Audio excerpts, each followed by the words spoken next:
Les forêts primaires des zones tropicales sont extrêmement fragiles parce que la plupart justement des réserves carbone sont dans l'organisme vivant qu'est l'arbre ou la plante. Les sols sont très très fragiles.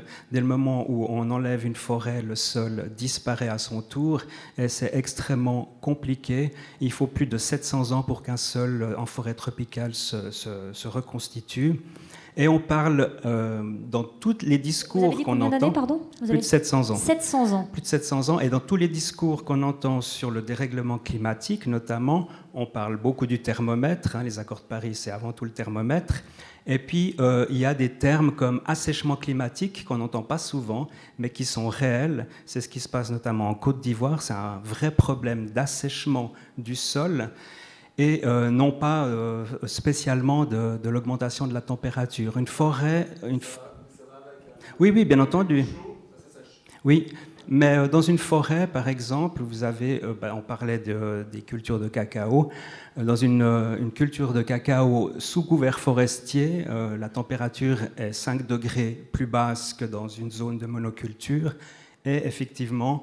le maintien de l'hygrométrie est bien meilleur que dans une zone de monoculture de cacao.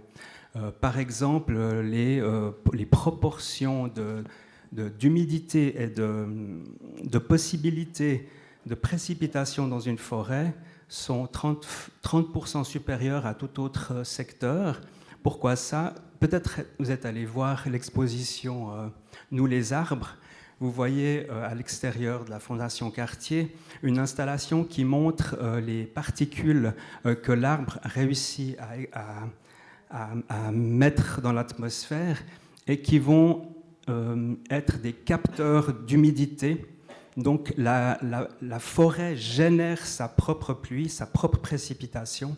Et évidemment, c'est tout le débat. C'est ce qu'on appelle l'évapotranspiration. Et tout à l'heure, vous mentionnez justement le fait que le régime de pluie a changé en Côte d'Ivoire du fait de la déforestation. Quand il n'y a pas cette transpiration de la végétation, cette transpiration des arbres, effectivement, on en vient à un assèchement encore plus rapide des territoires.